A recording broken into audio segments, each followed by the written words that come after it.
اور حضرت نے نسبت مع اللہ کی بھی حقیقت بتائی۔ اب تو لوگ کسی کو بھی صاحب نسبت کہہ دیں، کسے کہہ دیں، ذرا عمر 80 85 90 سال کی ہو،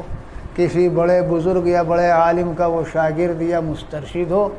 تو اسے کہتے ہیں ویسے حضرت صاحب نسبت ہیں۔ نسبت کے معنی وہ بھی تو ہیں، کون سے وہ نسبت لگا دینا کسی کے ساتھ رشتے کی، اس معنی کر صاحب نسبت ہیں، اسے نہیں کہتے۔ نسبت عربی زبان کا لفظ ہے تعلق۔ صاحب نسبت اپنے بزرگوں نے فرمایا، حضرت تھانوی قدس سرہ نے ارشاد فرمایا، اس بندے کو کہتے ہیں کہ جس بندے کا تعلق اپنے مولا اور مالک سے کمال اتباع کا ہو گیا ہو، اور اس لیے مولا اور مالک کا تعلق نصوص کی روشنی میں اب یوں تو کیا پتہ ہے، لیکن چونکہ پتہ چلتا ہے قرآن و حدیث سے، مولا اور مالک کا تعلق اس بندے سے رضا کا ہو گیا ہو، یہ ہے صاحب نسبت ہونا، اور یہ ہے نسبت مع اللہ۔ اجازت بیعت ہو جانے سے لوگ سمجھتے ہیں کہ صاحب نسبت ہو گئے نسبت مع اللہ،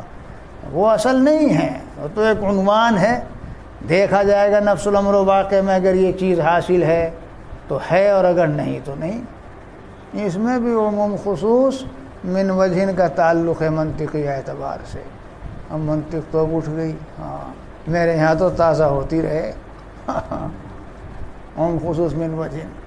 ہو سکتا ہے کہ خلیفہ ہو اور صاحب نسبت نہ ہو، اور ہو سکتا ہے کہ واقعی نسبت مع اللہ حاصل ہو گو کسی کا مجاز و خلیفہ نہ ہو، اور کبھی یہ بھی ہو سکتا ہے مجاز و خلیفہ بھی ہو اور نسبت مع اللہ بھی حاصل ہو۔ خیر، فرمایا جب یہ حاصل ہو جائے گی تو معلوم ہوگا کہ اس میں کیا لذت ہے، اور معلوم ہوگا کہ اس کے مقابلے میں سب حالات ہے کیونکہ یہ دائم اور باقی ہے، اور اس نسبت کا اثر یہ ہوگا دائم اور باقی عام طور سے۔ ورنہ اگر بندہ ارتکاب معاصی کرنے لگے تو ختم ہو جائے گی نسبت۔ حضرت تھانوی قدس سرہ کا ارشاد ہے، پتہ نہیں آج کل کے کیسے صاحب نسبت ہیں، اور ان کی نسبت کیا ہے، رجسٹری ہوئی ہے لوہا لاٹ، جیسے بی بی تمیزن کا وضو، کہ گناہ بھی کرتے رہیں مگر وہ نسبت ٹوٹتی ہی نہیں، جیسے ان کا وضو نہیں ٹوٹتا تھا۔ حضرت ہی کے الفاظ ہیں یہ، بی بی تمیزن کا وضو کا رجسٹری ہو گئی ہے، کبھی باقی نہیں رہ سکتی۔ بندہ اگر گناہوں کا ارتکاب نہیں، صرف گناہ کا بھی ارتکاب کرے گا عادتاً، کبھی ہو جانا الگ بات ہے، وہ صاحب نسبت ہونے کے منافی نہیں ہے، لیکن باقاعدہ اس کا عادی ہو